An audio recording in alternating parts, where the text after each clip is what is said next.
Alternative Dig Talk. Real issues, real talk.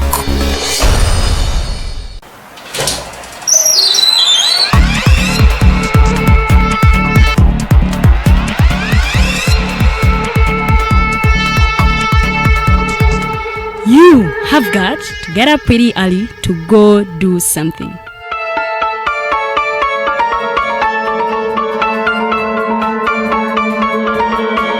We are the Alternative Dig Talk.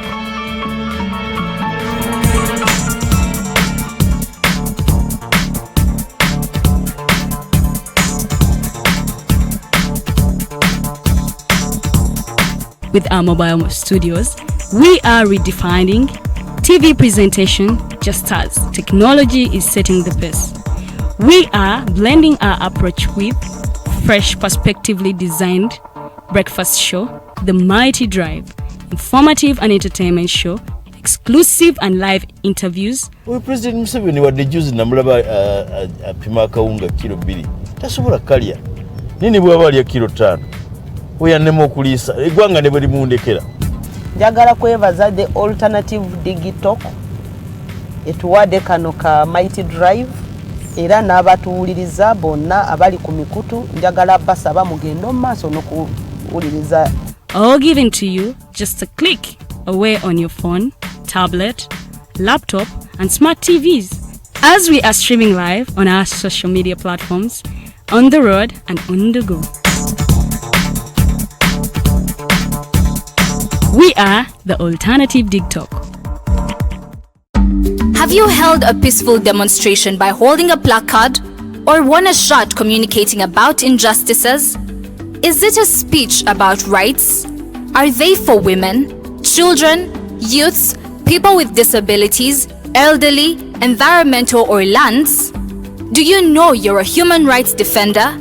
Are you threatened, harassed, intimidated, illegally arrested, detained, tortured or imprisoned as a result of defending rights?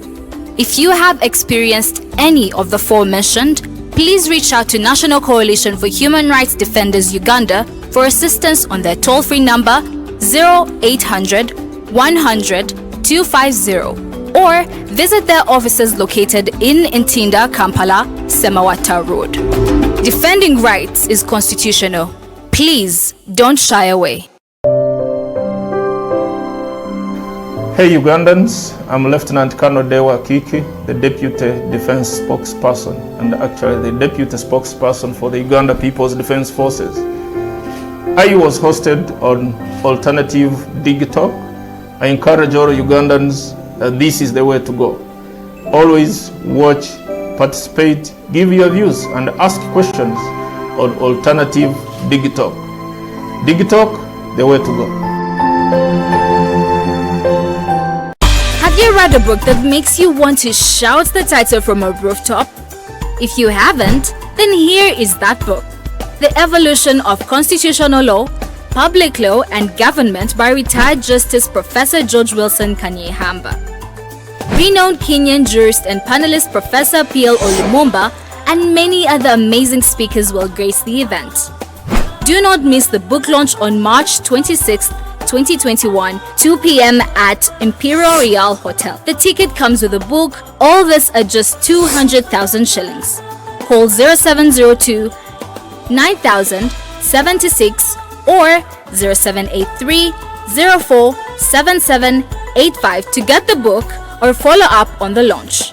This event is organized by Alternative Dig Talk in partnership with retired Justice Professor George Wilson Kanyehamba.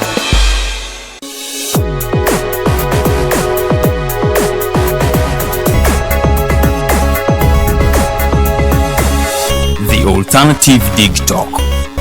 Real issues, real talk.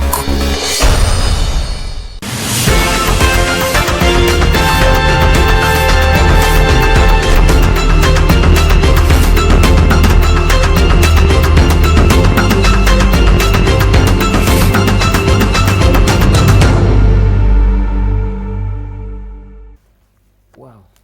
Good morning all that are following us and watching us. We must apologize, and this is not how we do our things, but sometimes when ekyuma ky'omuzungu bwe kisikatira, we do not have any reason not to apologize. We are late by 20 minutes or 15 or thereabout, yeah, 25 minutes. I can't apologize enough, but take our apologies in good faith. We are late, but we shall definitely compensate the means, so as long as Owek akkiriza n'atuwa ku budde. My name is NormanTumuhimbise. We are live on the Alternative Uganda social media page, and our show is The Might Drive. Please don't ask why we haven't driven. Sometimes when we are hosting big people, big shots, like they say, sometimes they don't want to be driven around in the potholes that we have in the city. So they invite us in their homes, and we indeed discuss. We are live on the Alternative Uganda social media page, that's Facebook page, and also the Alternative as our YouTube channel and Twitter. We are at Owek Israel Mayengo's place. Some names are historical and symbolic. His name would be before one of the greatest countries in the world, not any other but Israel. Perhaps I will address you by a nation. Okay. Owek Israel. Say hello to the viewers of the Alternative Digital, and then we can proceed, sir. Good morning, ladies and gentlemen. It's a pleasure that we're together. Owek Abira ku point. We are at his home. We're glad, sir, to be hosted. First of all, for some reason, historical people like you rarely give time to people. I'm glad, and moreover when it's morning hours. I want to share with you, first of all, to hear from you briefly about some bits of history of our country as a generation, because as you see, me and the entire crew and most of our followers there are young people who have that anxiety to see change. In any case, is there a need for that change compared to what you fought for at our age then? Change from where to where? But anyway, the important things to note, number one, we live in a country that we never made. Ugandans did not make Uganda. Europeans fabricated the nation called Uganda.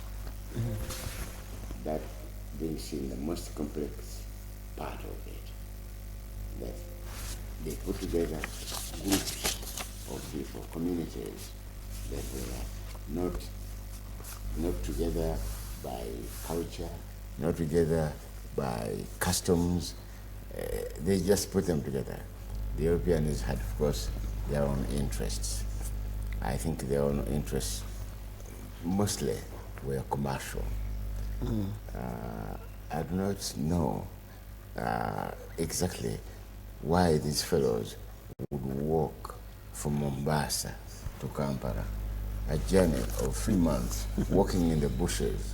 Remember at that time, our lions were still active. But these fellows still dared and walked all the way from Mombasa to here. Why? They wanted to come to a place which they had known about. Of course, the other earlier ones had, as they claim, discovered the source of the Nile. So in doing that, they found the people around the source of the Nile, and they liked them, and I think they saw that there was some potential commercial interests. So they went and alerted their colleagues, who turned up with both aims. One, to spread Christianity, and the other, to do business. I think more to do business than spread Christianity. I think I don't know why there should be so much interest in what they thought were civilizing us. I think we were civilized enough to be able to live together. So the important thing is that here is a country that was built around one unit. The unit was Buganda, and they went on adding parts from different areas. The most difficult thing now is, how do we live together with those parts? How do we create harmony among those parts? In order to do that, the country would create a constitution which brings them together. Unfortunately, all the constitutions that we have had have not succeeded in doing that. The worst of them is the present one, because the present one was one which was made with the people's consciousness that they needed a constitution. The very first one, as they called the independence one, did not succeed. It suffered from shortcomings, which Obote discovered according to him, and he immediately abrogated it, he threw it away and replaced it with another which lasted only a year. And even that one, that was called the Pigeonhole Constitution. I think you have heard of that one. Even that one did not last, as I have said, only 1 year. Then he replaced it with the one in 1967, which they call the Republic Constitution. The word republic means a country without kingdoms, or a country not led by a monarchy. A monarchy. That was probably by itself, the republic concept itself is anathema to some of the kingdoms which already exist here. I mean, if you say that you want to be a third republic, that means the kingdom of Toro will have to be destroyed. The kingdom of Nyoro will have to be destroyed. The kingdom of Ankole will have to be destroyed. The kingdom of Buganda will have to be done away with, and the Busoga too. So those ones, by their own nature, would be against it. And one has to remember that the foreigners have always thought that the Africans have been inferior, unable even to govern themselves. But when you get to here, you find that the kingdom of Unyoro had organized itself, governed itself, led its own affairs, controlled and took care of its people for centuries. Now that's an example that there were Africans in here who had the ability to govern themselves. So were the Baganda. Now, if we are to convince the world that we had some little sense and ability to govern ourselves, these kingdoms are the examples that we could give. However, the areas that did not have the kingdoms thought the kingdoms were archaic. And every now and then you hear someone saying, kingdoms are primitive. But then when you look around and see the kingdom of Belgium, is it that primitive? The kingdom of the United Kingdom, is it that primitive? Sweden is a kingdom. Holland is a kingdom. Denmark is one. Norway is another. Finland is another. Are they that primitive? Compared to all those ones that aspire not to be kingdoms, which is primitive? And where don't you think, Steve, one would want to compare the Ugandan kingdoms with typical African kingdoms? For instance, would you of course this is with due respect, by the way, to our followers in Moswati, the Moswati land, and a few others. What I said, what I think is that what we want to do, we want to prove to the world and to ourselves that we had the ability to organize ourselves. What we need now is to refine the methods of work. Here now is, let's say, the Bunyoro or the Uganda Kingdom, which has had an organized way of running a government. If you look at the setup, you'll find that the governance of the country starts in the village with the village council, Omutongole. And then the several villages form up the Muruka, and headed by a Muruka chief. And those ones form up a Gombora, headed by a Gombora chief. Now that's the representative form of government, which is exactly what all the other famous... Could that be decentralization in the present terms, or that's something different? Something different. Decentralization is something slightly different. But what I'm saying is that if you go to all those other countries, you'll find that they are organized in the same way. They have local councils, and then larger councils and larger ones until they reach the top, the apex. This, I think, is what they call the representative form of government, which we have had it for almost 1,000 years. How old is the American one? 230 years, roughly. So actually we have had a representative form of government for about 4 times as long as the USA has had one, as they had theirs. And the only thing is that after being mixed up with so many different communities, those who were organized and those who appeared not have been organized, now we are saying appeared because we are not quite sure that whether their level, how we interpret the organization exactly. to them is they something might have different. had some organization of some kind. I mean, did they live in such a wild way? Even animals have some kind of organization. In the forest behind the house here are monkeys. Those monkeys appear to have some kind of organization. Leadership. and leadership. They decide on what to do each day. And some days you find them here or all around. And then for a few days you don't see them at all, which means they have a council of some kind. A council of monkeys. A council of monkeys, which sit down and decide what to do on Tuesdays and what to do on Mondays at 7 in the morning. So, we had an organization. What we need to do is to refine it, you know. The problem we have had is that some of our tribes have always tried to dominate the others. And I think the biggest enemy that we have in this country is selfishness. I'm writing a book here of the title of which is Unpopular Ideas. And one of the aims is to see that we find a way of avoiding being governed by selfishness and greed. These are the parents of corruption. These are the parents of all our miseries. All our miseries originate from particularly selfishness. Selfishness. Because you do not, I do not know, how is it that every tribe which gains access to 3 things, they gain access to the State House, they gain access to the armory where they keep the weapons, and they gain access to the treasury where they keep the money. And then after getting those ones, they feel there's now time to dominate the others. And that is one of our biggest problems.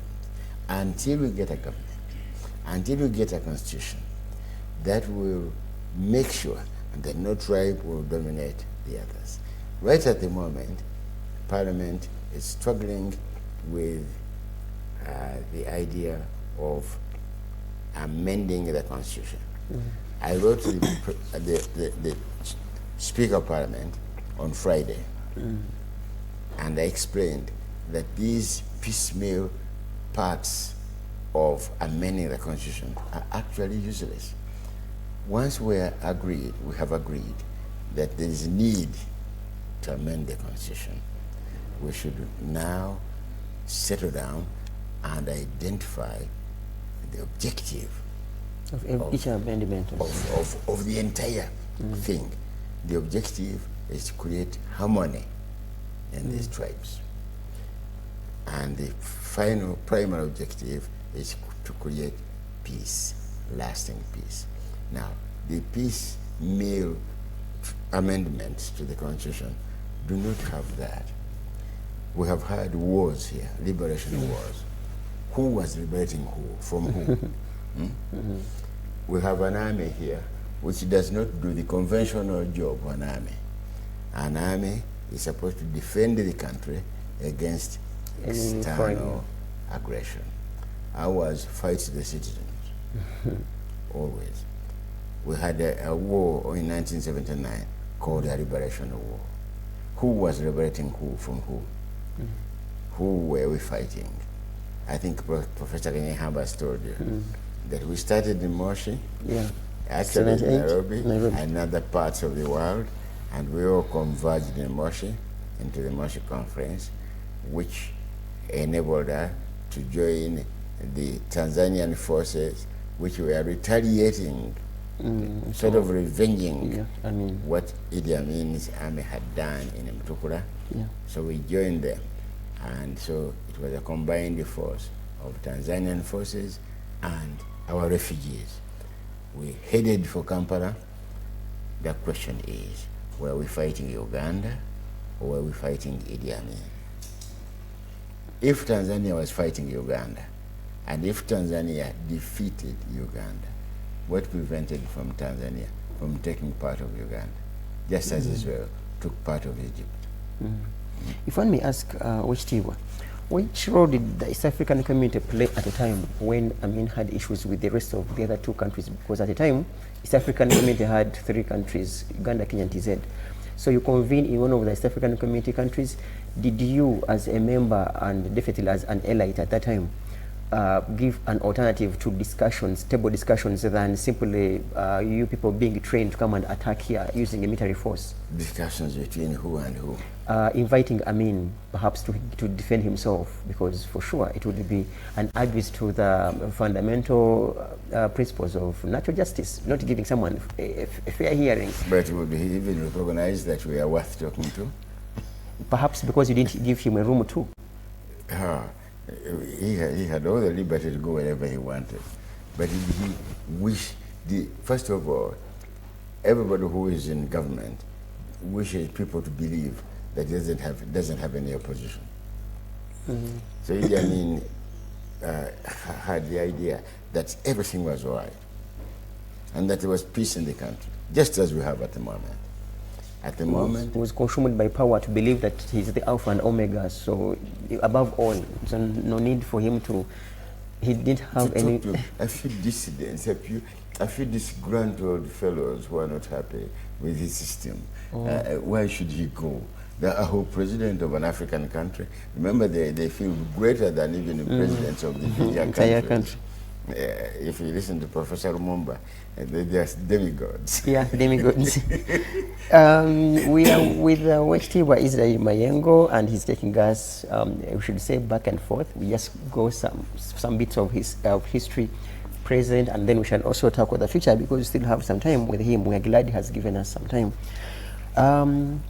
We are on the Mighty Drive show. I want to remind citizens out there, especially, not especially, I think every human rights defender, that in the event that you have any threats, beatings, unjustifiable trials and arrests, please don't hesitate to reach to people who might give a hand in one or the other, and these are none other than National Coalition of Human Rights Defenders.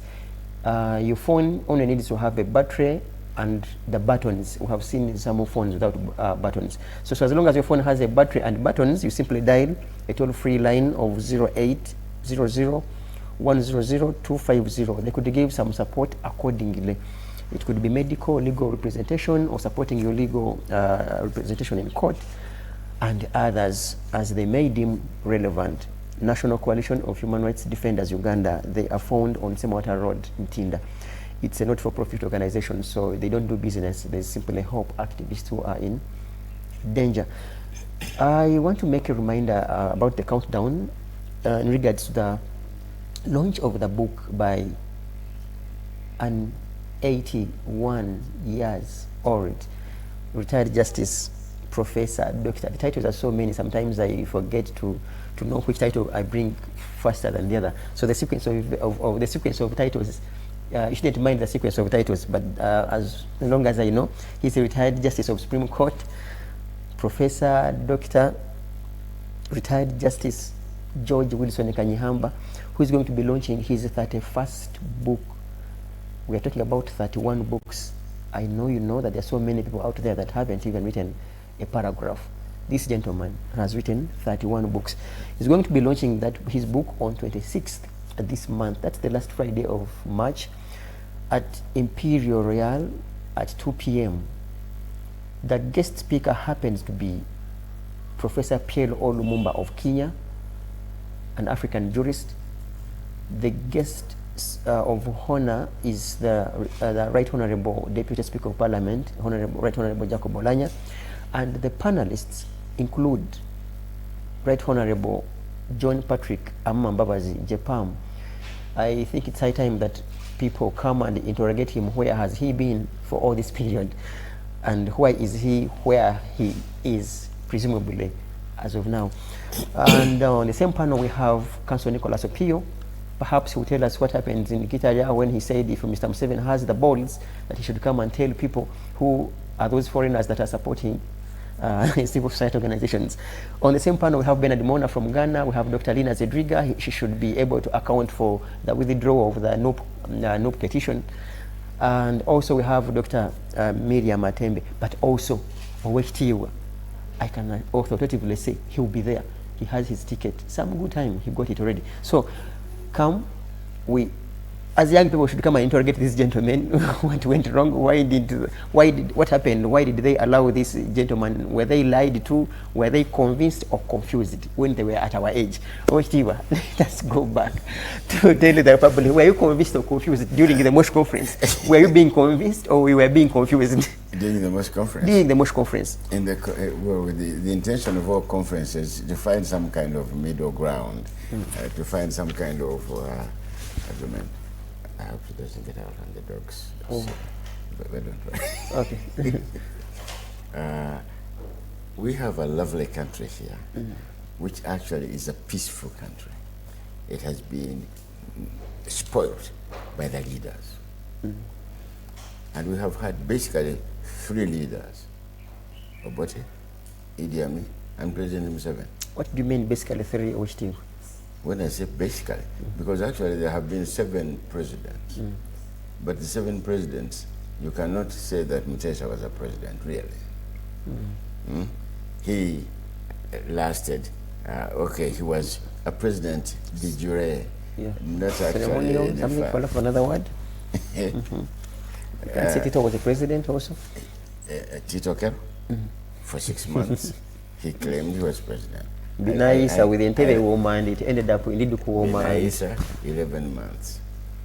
Professor Lee, 68 days. So would you call those ones, those are the ones which I said they were presidents, but basically, Obote, Amin and Museveni, for so many years. Amin, for at least 8 years. Museveni, how many years now? 35. Sometimes we are 35. 35. So those are the 3 who have shaped and caused the miseries of this country. I don't think anyone else is blamable. So, and I say the miseries have come from the major enemy that I named, selfishness,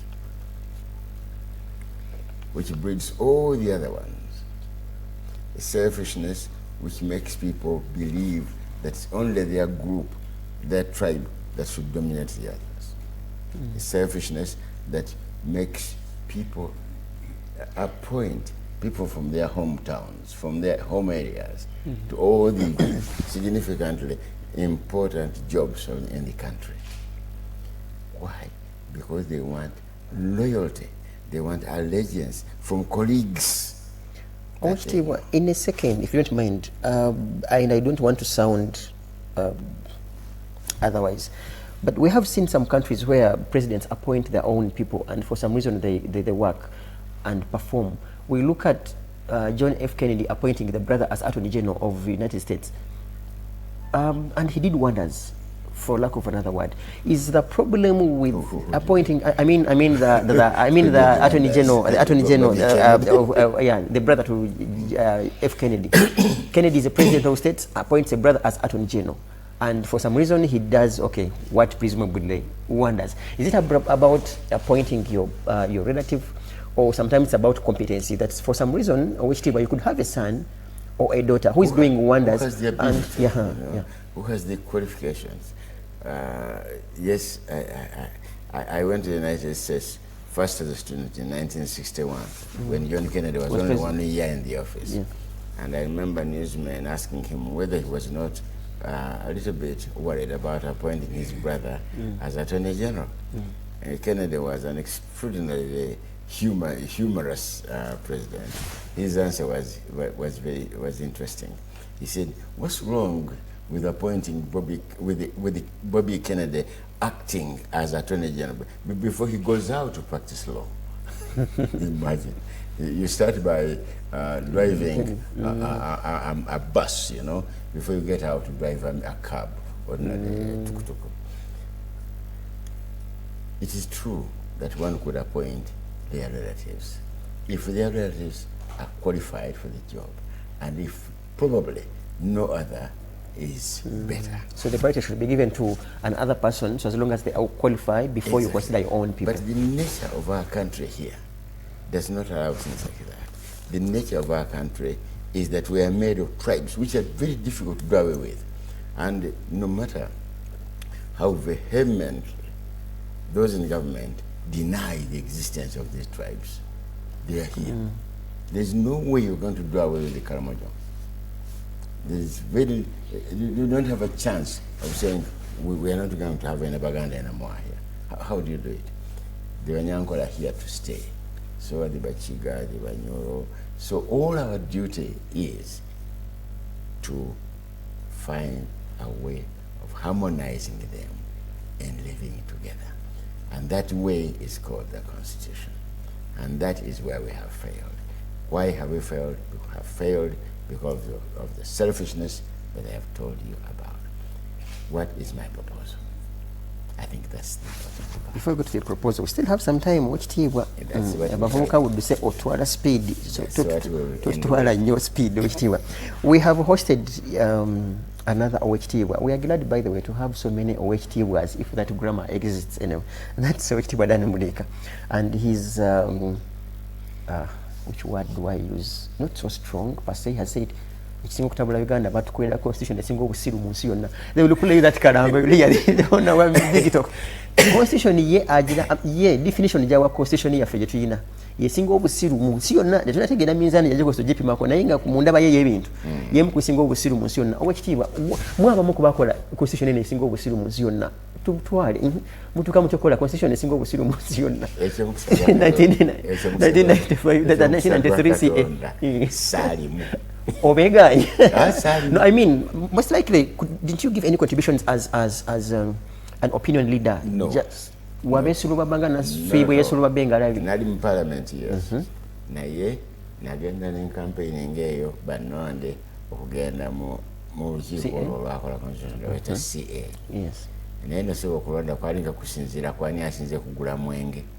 Ndeni kakati era bobera kulali bamala kwata ku mumiro ngamba huna libotule sotya obulago bukalu kati nebiseede ebyo obulago babiranga bukalu even worse kuba kiri worse bwogenda eri abalonzi noganja kunonda ngende mu parliament baga ha mala kutuwa yaka botule sotya kakati bo bennyini nyinyi nosoko bawenguzi balaka bakulonde ogenda olwanyisa obuli bwenguzi kategedda shamefully kyekiri mu parliament kakati. Parliament, my neighbor, Aliao Mulala, Bamitolanya, Deputy Speaker. Deputy Speaker. I think I speaker herself, and those I will grow up name Wagenayoko. Kakati, Baliwadi Bagamba, by why you sent Dukira into Okulonda Speaker, Kwaliwa Electoral College. Electoral College, we are a member of Parliament.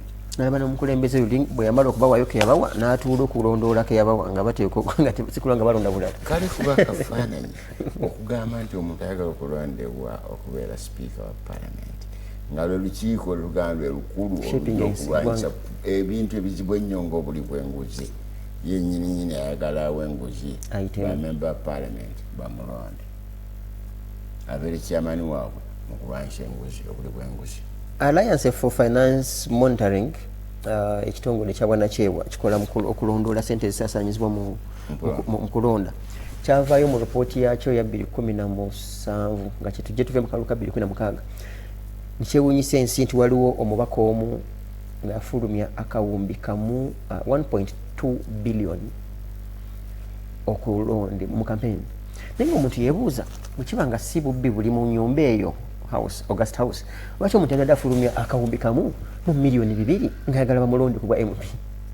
Tugende mu maaso bakulonda ojja mu CA zezimanyiddwa nno yazijjawa kati otuuka mu parliament ati kati okiikirira bantu mugenda kola CA.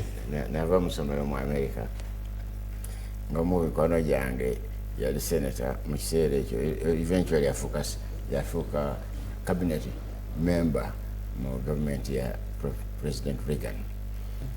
Yangamba nti oddayo ogenda kukola ki? Nimugamba nti wano mbadde nsoma political science ne international relations n'amateeka ate ngenda kukola kikira ngenda mu politics koyo ekintu tukikolera ddala osooka kukola business n'okolayo sente nobeera ng'oli independent olwokugenda mu politics olwokulonda ne bakulonda batakulonda ne balekayo jangu ng'oli mwavu zibbe bajja tebakoze ne baagala bagende mu parliament mu politics bajjemu akasente naye sente zijjawa biliyoni agijjawa okugenda okugula abalonzi ate kubanga alina bwe yazijja bwaba yazijja mu bizinesi ye abadde akiruddemu doza kuva mu gyekinaana mp kyayinza ozisuula ojja okoze calculation kyekimu nga bwogenda okukola investment noga ngenda oteekamu a million ya shillings nja kujjamu 5 naye bwagenda n'assaayo biliyoni ya shillings amanyateeka ebiliyoni eyo yennyini n'endala nga 3-4 kakati ekibuuzo ne kibeera nkyanakikola atya kakati oyo omusajja yangamba munnange nti mu politics temuli ssente okujjako ngobbi naye mu business buli ayagala okukola business ogamba nti akole ssente agenda mu business naye namukwano gwange twasanga mu domitwe mwebuddo amuyita Charles Kanyogo yali gavana banka asula amabega awo nagenda nga eggulo ntunyumya naye mulundi ogumu omusajja yajja n'amukyalira n'ekikapu naye gavana wa banka ate yali gavana mu kiseera ekyo naye yali director of imports nga yagaba licenses for importation. Omusajja n'amugamba nti kati nti n'ayogera ebintu bye yagala okukola bamuyisizeewo nga njagala ennaku zino oli n'amugamba nti tutya kugira omuganda tukuze ffenna ate ngedde tuwakula ffenna twatuka ebuddo nga ffenna twenkana bwe tuti ne tugenda ate twagendera ku nnyonyi y'emu tugenda mu Amerika okugenda okusoma ne tuwumulyanga mu home y'emu ne tuvayo ffenna tusetelinga ku lusozi kuno ne tubeera nga tumanyiganya ali mu Bank of Uganda nze ndi mu Parliament kati twagiranga ne twogera ntunyumya kati omusajja oyo byaganda nti nkuleeteddeyo akantu olina mugamba nti ati kyetagisa byoyagala bikkirizibwa tikiteekebwa kukwalese omusajja n'agenda ekikapu kye naye ng'akadde naye n'okumugamba namugamba bwe yafuluma kikonyogona nga nti laba nti singa nenjagala kubeera miliyoniya nandibadde mu bizinesi sandibadde wa mu civil service kakati nkolera Bank of Uganda mukyala wange musawo ali mu state council tukola budget yaffe yafuna bweziti nange nfuna bweziti nga tugendera naye nti okugamba nti ogenda kukola sente mu politics ekyo kyo oba wetegeka kubba bubbi naye ekyo omuntu bw'ateeka sente zenkaniddeawo mu kulondebwa okugenda mu parliament oba mu kifo kyonna kyonna oyo omanya temusponsaringa mubbi Obekitiibwa tusponsaringa mubbi tetuganye kati constitution yammwe esinga obusiru mu nsi yonna gye mwatukolera mutandika mutyo tukolera constitution esinga obusiru mu nsi yonna gwe nebakinsibu anti kati mwabali ate ffe tetwaliyo nze 93 mwena bwe mwagendera mu CA because I was born in 85 so for sure I couldn't have done much yadde okuba wakanya yadde okuba kanyogera ejjinja kati nemugira n'abantu bamwe ne mutukolera constitution owekitiibwa munno gyagamba esinga obusiru mu nsi yonna kati as constituency members what happened nze kakati njagala kubeebuuza lwaki yagiyita esinga obusiru nze saalimu kumugikola nakugambye dda nti tebannonda era ne bagikola ne bagiteeka wali bwamala ogikola ne bagamba nti abagikoze ffenna tuseeko emikono abasoga ne bassaako emikono abavudde bukedde bassaako emikono abavudde ekiteeso ne bassaako emikono abavudde baita bateeso omu yebukedi bonna nebatuuka ku bavudde e Buganda namu museeko emikono oganidde balina bagamba nti ewedde tugimaze obusiru obusingawo obusanga ludaku kitundu ki Buganda kyefomenga ku Uganda kinini nnyo bwe bagamba nti ffe tujja kusaako mukono muli mugamba nti ewedde teri busiru busingawo kafuusa te kagendere ng'omukadde akogga kati gwe ne munno wenna ekikulu ddala ekyobusiru ekisinga mu constitution eno eringa nga yakolwa abantu abatamanyi nsi yaabwe bw'omanyi ensi eno gyebayita Uganda buli constitution gyokola primary objective osooka n'omanya nti eri made of tribes bangi nnyo ekikungu bukulu kyokola kyogambira ddala nti nafunye achievement okufuna harmony mu tribes ezo nabulawo gyogamba nti eno dominates the others tetwagala baganda badominating bannaabwe bonna tetwagala bateeso badominating bannaabwe bonna tetwagala balango bakikole tetwagala banyankole bakikole muteekwa okukola constitution egamba nti mwenna ng'ekoma ku maanyi ga buli tribe ebawadde harmony mwenna musobola okukolera awamu obulungi nekikoze kasooka bagijjako ngalo mu 1995 entalo zaali ziweddewa nendese owulira buli muntu aga tulina peace wano tulina peace naye buli otunula waliwo omuserikale akutte mu muntu wano alinawo ojuzi omugenyi nagati muli bulungi tuli bulungi bwebalula waliwo akutte submachine gun atambula akutte submachine atambula amanya baya nti nensi eno eri ku verge of war eri kumpi ku breaking into war ate tukozeyo investment endala wano kasooka twefuga enene okungana investment etukozeyo mu defense eriza profit ki basibuka abantu koze tina profit gyeta okutuula ntugamba tukkirizaganye tulabe abakedi mwagala ki abasooka kiki mwagala ekyo kyokka bwe kibalema kibagani muli basiru bwemba temusobola kukkaanya mwenna wano singa tutudde wantu wano mukaaga wano buli muntu ayekana bulekanye muntu ayagala kyawogera omanye nti abasiru bakafunanga muli organized buli omu bali bakyasiriikiridde buli omu ayina kyategeera obana bano omutendera butya omuntu bwayisaamu obutakkaanya bwabwe obutali tulasana naffe tulinamu kyetugamba kakati ensi etirina bantu bategeera abetegeera nibakola constitution eraga nti betegeera bwebakiraga nti betegeera tegeeza omuntu bw'aba tategeera kimukalubirira okwetegeera ekyo of course kituufu bwe tuba tetwetegeera tuva mu constitution efaananga zino zetubadde nazo zonna ezitetegeera tebatambula ne raba ne bakuutiza baagala basangula obusanguzi olwokubanda kyebagala okugjawo olwokubanda kyebagala okwongeramu akabaluwa kenawandiikidde bayirabe nkyayinza kubaako kopi tugeze mu bulamu kati akabaluwa ako kabali kamugamba tuteekwa okukolawo objectives nga tukola amendment this time nga objective number 1 primary one is to create lasting peace tojja creating a lasting peace one ng'abantu bakyali mu nkayana zino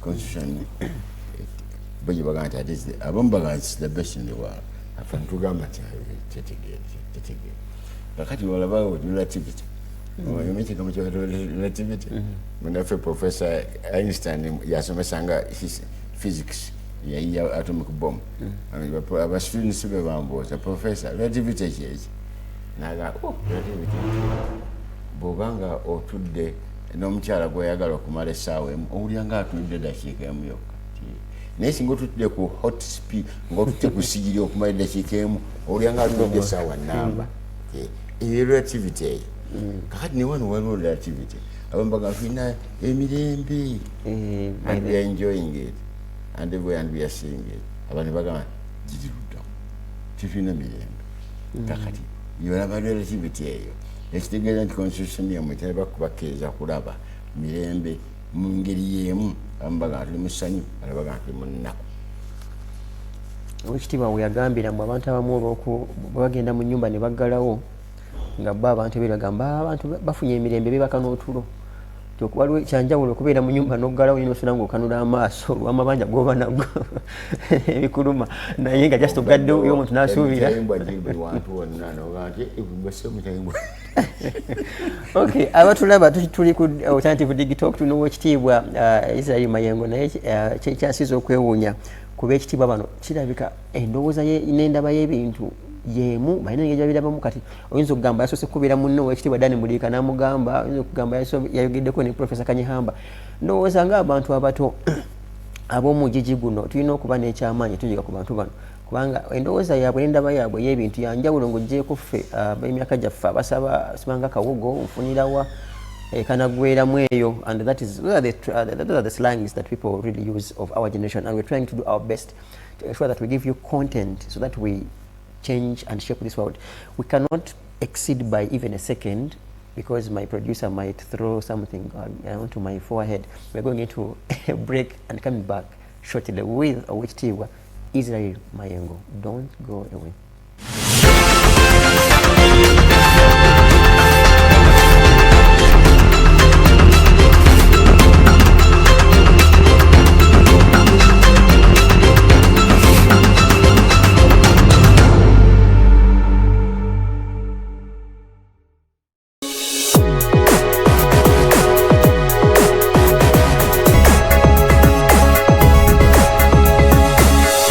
Alternative Dig Talk. Real issues, real talk. Have you read a book that makes you want to shout the title from a rooftop? If you haven't, then here is that book. The Evolution of Constitutional Law, Public Law and Government by retired Justice Professor George Wilson Kanyehamba. Renowned Kenyan jurist and panelist Professor P.L. Olumumba and many other amazing speakers will grace the event. Do not miss the book launch on March 26, 2021, 2 p.m. at Imperial Royal Hotel. The ticket comes with a book, all this at just 200,000 shillings. Call 0702 9000 76 or 0783 04 7785 to get the book or follow up on the launch. This event is organized by Alternative Digitalk in partnership with retired Justice Professor George Wilson Kanyehamba. Hey Ugandans, I'm Lieutenant Colonel Dewa Kiki, the Deputy Defense Spokesperson and actually the Deputy Spokesperson for the Uganda People's Defense Forces. I was hosted on Alternative Digitalk. I encourage all Ugandans that this is the way to go. Always watch, participate, give your views and ask questions on Alternative Digitalk. Digitalk, the way to go. Have you held a peaceful demonstration by holding a placard or won a shot communicating about injustices? Is it a speech about rights?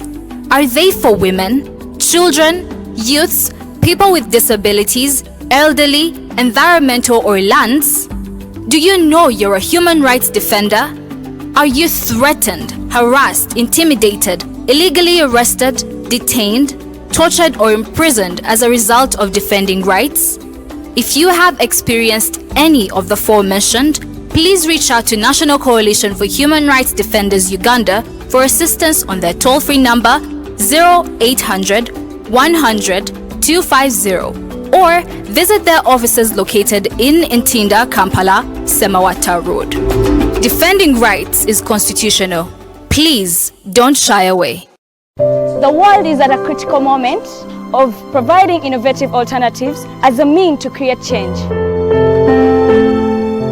As such, we have created a not-for-profit alternative mobile digital platform as a way to promote space for freedom of speech and expression to the unheard voices. We know you believe in the cause and you can further it more by contributing to its sustainability in forms of internet data, fuel and any other support you deem relevant. Please support us with your contribution to Equity Bank account number 103-5201-607252 under the name Alternative Digital, or our mobile money numbers 0702 900076 or 0783 047785. Alternative Digital, real issues, real talk.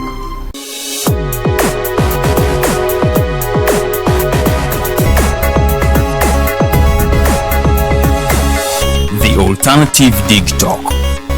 Real issues, real talk.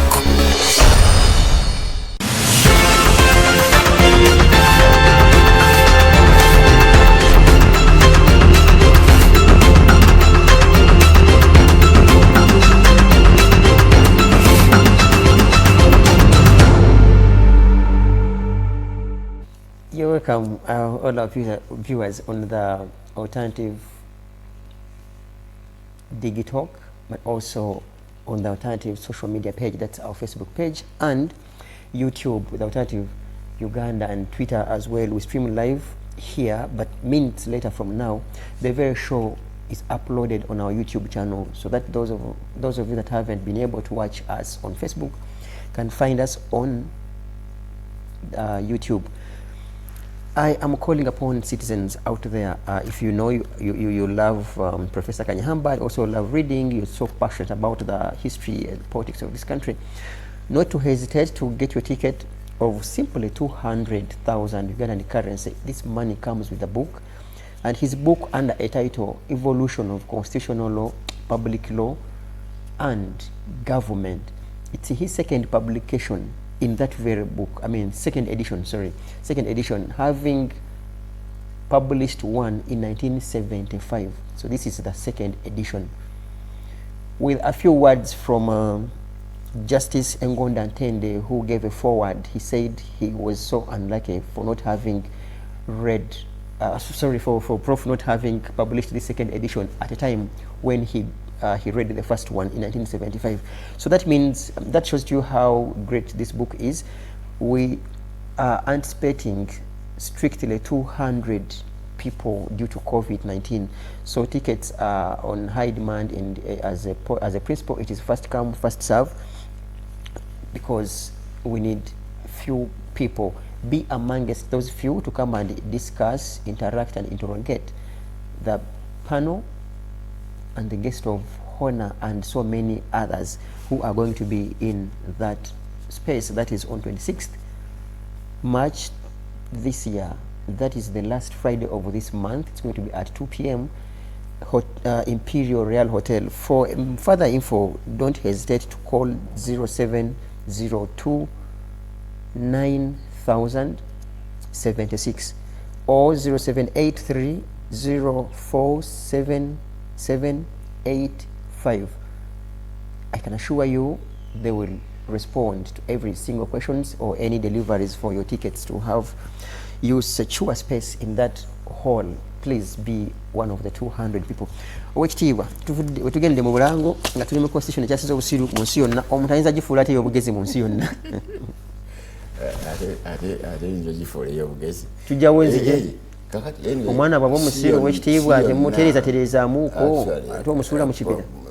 Owekitiibwa Muliika bwagaba yagiyita esinga obusiru mu nsi yonna, si mu byonna, mulimu otutono tugezigezi, walimu akatonotono k'ogamba tuzimbire kwako ako kakyali bulungi. Ako ekitundu ekikwata ku judiciary, ku bya kooti n'obulamuzi, ekyo kiri bulungi.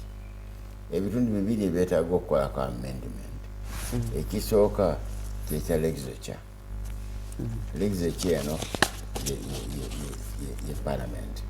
Eyo yo esaana okuddamu okutunulako. zino empapula baziyuzeemu. Waliwo ekitali kituufu ekigirimu. Obuyinza bagiwa tebannaba kubeera konkwe. Tebabukozesezza oba batiisibwa. Okutiisibwa kyokka kitegeeze nga ate nze nina obuyinza. Toyinza kugenda kutiisatiisa kati President Museveni nga yabulina atudde ne ttiimu yonna eyabalina force eri unbeatable, etolina buyinza kumutiisatiisa. Kakati constitution parliament yaffe yo eri awo, yo neyenkulu nno kubanga yekola amateeka, naye bw'otegereza oluusi ate naye yennyini erimu corruption. Nze nyini kankuweeko example. Bamemba bayingira bulijjo n'atuuka ali ku mulyango n'asaayininga nti nzize mu lukiiko, n'amala okuyingira n'atuula, clerk ne speaker ne bajja, clerk n'asoma prayer eya bulijjo, ne baddawo ne batuula. Memba n'akwata empapula ze n'afuluma n'agenda okusuubula. Kakati mmwe bawi b'omusolo ne mumusasula nga n'okukola takoze. Eyo si corruption ye. Kakati neeno kale bw'oli akatikati nti sipiika yennyini agulirira banne bamulondo okubeera sipiika, n'ogamba nti gurupu kino gye tulina I know an even worse scenario. We were going to have a million tano, but you sack out on the constitution. I can't win. Never was a kid. Kitegeeza bw'oba musuubuzi ng'olina akasente otubatwala ku retreat ne bakumoni bakutuusiza constitution nga bwena byagalamu olwo bayinza okuba bali bamubona nga banaaswala naye waliwo okugamba nti buli omu n'omuweerezayo akantu ebijali n'okufuna abaagenti abamaa ne bagenda babaperereza eyo Oweekitiibwa Katonda kyatuyambye gwe oluddewo nnyo wano okusinga ffe kuba kati ffe tetuyinza kubeera sure nti tujja kutuusa emyaka gyo. No, I mean, you cannot be sure. That is, I think, that is the law of nature. We cannot now tell whether we can live longer to see what you have seen. Now, what can't be disputed is that for you have lived our age. You have seen what we have seen. That can cause an issue. Kakati awo gambira tobanga ndabye ne ku age ya mwenga weli. Kituufu okugamba nti ma member parliament tebasobola kumanya nti at one time bali bavubuka.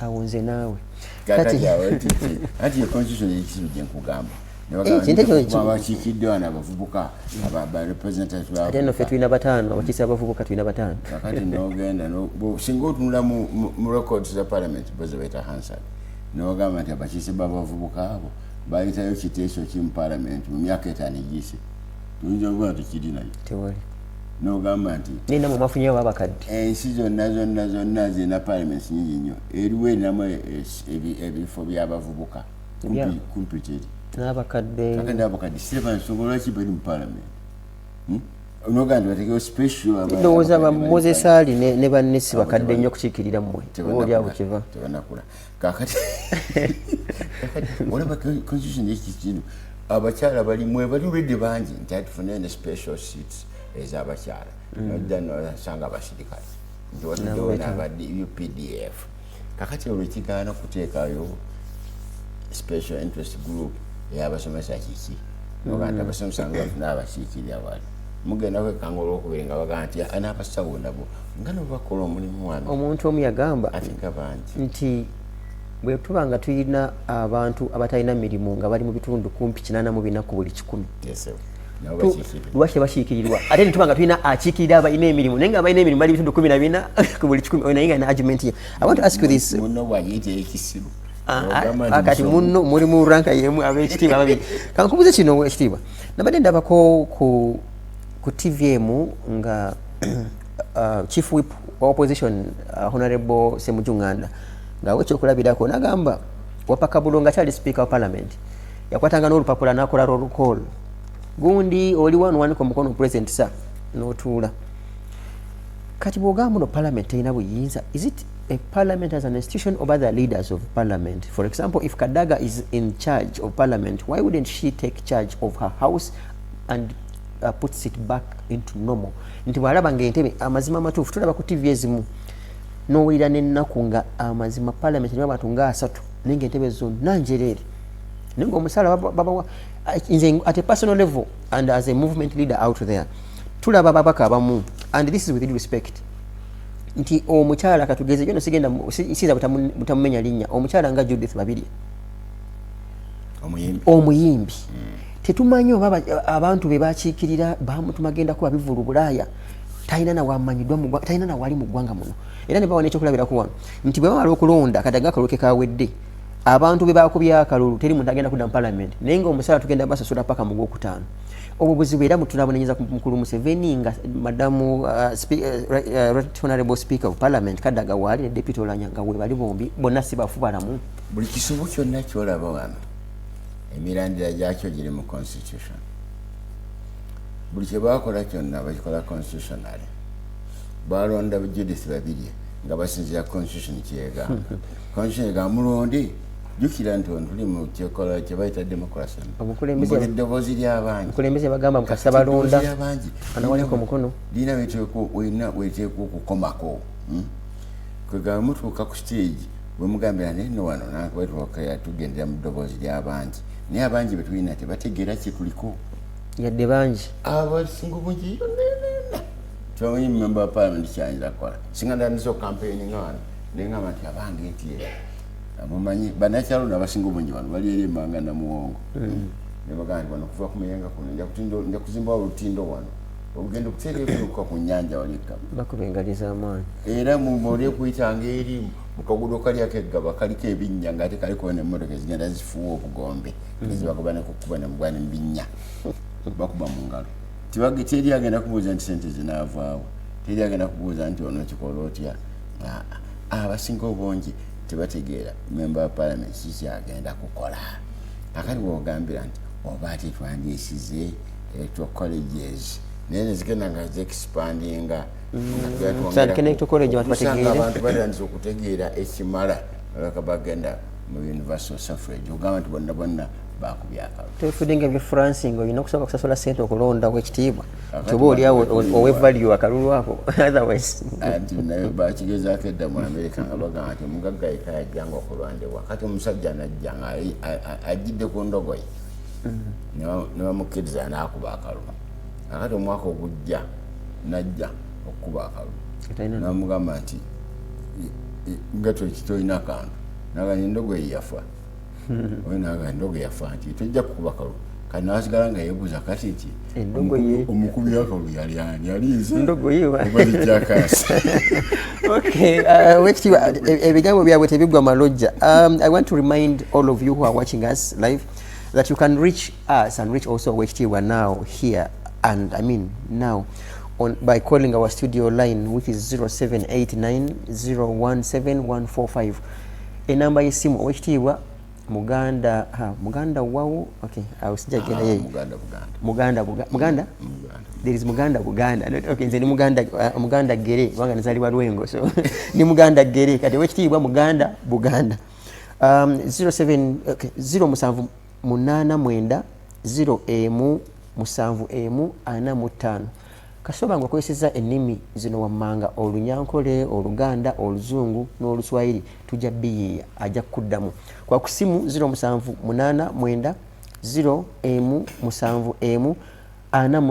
oyinza n'omubuuza lwaki yene munne constitution bakagamba ekyasinze obusiru mu nsi yonna wekitiibwa tugende mu maaso mbadde nkubuuza ku parliament nekugamba nti wapakabulo yabateekanga ku protocol mikwano gyo gino nebwobadde naye eggulu lwaki tebakola byetaaga okukolectinga tugambye nti judiciary eri bulwangi parliament ebulamu katono nnyo ekisinjirira ddala obubikisobu executive oba president wonna awo wasibuka emitawana gyaffe gyonna era kyova olaba nti awo selfishness wetufugira awo wetulwanyi wowulira nti waliwo liberation war nga terwanyisa Uganda erwanyisa Obote liberation war President Museveni yajjano mu lutalo luno olwaggwa luno yali talwanyisa Uganda ninga mwamwagira Owekitiibwa yetwamwagira naye nga tuwagira nti Obote so si Uganda era Obote olwadduka olutalo luwedde Idi Amin olutalo lutwalimu nange no nalimu President Museveni twali mu brigade yemu gwe gyebayisa Kikosi Malum twalimu fenna kakati bwe twatuuka wano Amin nadduka Amin bwe yadduka wabaawo kakalembekereza ekiza nti ontalo tubadde tulwanyisa Uganda tulwanyisa individual oyo kakati individual oyo ye mutawaana emitawaana gya Uganda giri mu ntebe egi ya president eyo era okutuusa nga tugisalidde amagezi nze ngendowooza tuteeka okugjawo okwa president wano ng'omuntu omu nti ali wali atudde ekyo tukigalo abolish the office of the president. If we do succeed in that, we may start to have a relative peace and some bit of advancement. What is either convincing me or confusing me is that you people, and this is with due respect, I have now heard this from you and Owek Mulika, who are opposed to having one single president and rather have a council of presidency where he thinks that every either region should be represented and have it gets its president and we have a council of presidency. Is that possible? Yes. Abantu bategera ensi yaabwe ekyo kiba kiri possible. Abantu abatalina selfishness ekyo kiri possible. Bagenda kubuuza nsi ki ekikola?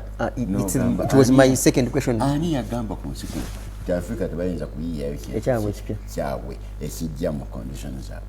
Ekyo sikama teri nsi ekikola.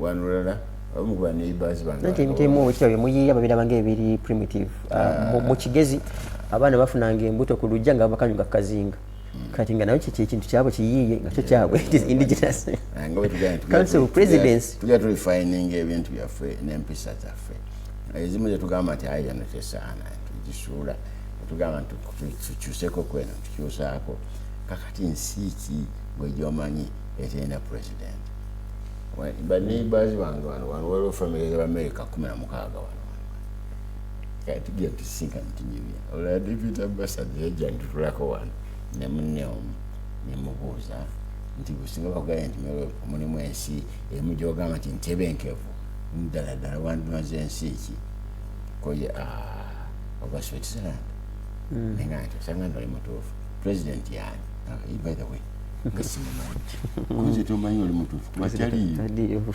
tebalina president kakati Uganda okutereera nga tuyusizza tugaddewo first of all office ya president ng'omuntu omu netugulawo netumuplacinga with an executive commission oba council nga gobobyeta an executive commission ng'eri made of 4 people ab'omu north balondayo waabwe ne bamuweereza ab'omu east ne balonda waabwe ne bamuweereza ab'omu west ne balonda waabwe ne bamuweereza n'ab'omu Buganda ne balonda waabwe ne bamuweereza ye nno kimanyi tenavinti bagala kwogera kigambo Buganda bagala kwogera Central Uganda Central region Central region kakati bwonna obwo obukubagana obwo buli tukola tutya harmony mu tribes zino kakati abo abaana abo beŋŋambye abo ne babeera the executive commission kakati buli omu chairman mwaka nno gumu guno mwaka oli akulira banne guno oguddako mwaka ono chairman w'abana oguddako oli abeera ate sekyokka lowa ennaku zino akati kabakyala nako kayitiridde okulinnya abamu batekukubanga kwaba abaana conveniently ababiri bandi badde bakyala ne bekisa bakyo at least omu ateeka okuba okay nemugenda nga mukola rotation bwetyo kakati koka commission kano tekaba na term limit kubanga ono we bamulonda omwaka buli mwaka balondayo omu yekka najja nasanga banne basala nga bali ate omwaka ogujja ne balonda owa north najja nasanga banne nga bwe bali koka kiiko nekaba kali awo tekalinga nga standing committees of parliament eyomu United States Foreign Affairs Foreign Relations Committee eya Senate yatandika mu 1916 ne kati ekyaliwo terina term limit waliwo member omu bano baleeta bano bebalina term limit by the way nandyagadde elective offices zonna mu Uganda tewali asaana kulondebwa mirundi gisatu kwegamba ne member parliament 2 terms LC1 myaka terms 2 ng'avaawo abantu webali abamala mwene bakyali bajjudde yonna ekigambisa nti ono yateekwa okubeera sipiika okumala emyaka 30 kiki ekigambisa nti nze nteekwa okubeera member parliament okumala emyaka 40 kiki kankuziye ku council of presidency aba Joyce ensingo eyeki tofunyeewo duro kuba kati mu mateeka tusobola kuba na pano ng'eriko abalamuzi nga bali even numbers kati tufunye duro lwaki abaana tebayinza kuyitawo duro awo oba ndibadde an odd number amagezi gali mu parliament eri yesalawo negamba nti ebintu ebimu nti tunabisala binasalwangawo bonna nga begasibwamu oba tuyinza okugamba nti kubana nti anaabanga ssentebe yetakubanga akalu nokino mbeera abasatu bali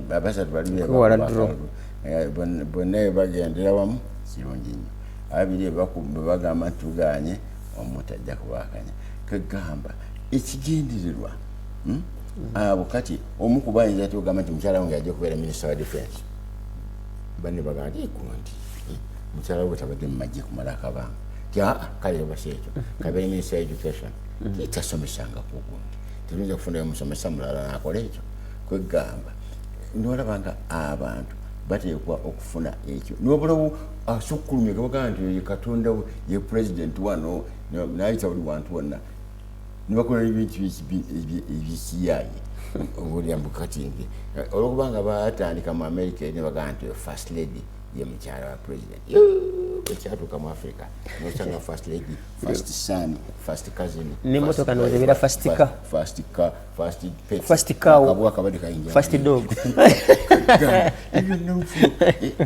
Tegeza kuba penny nga yene bera first penny. Tekyawukana nekino kiwulira bali mu malafu Bungereza balina House of Commons ne House of Lords.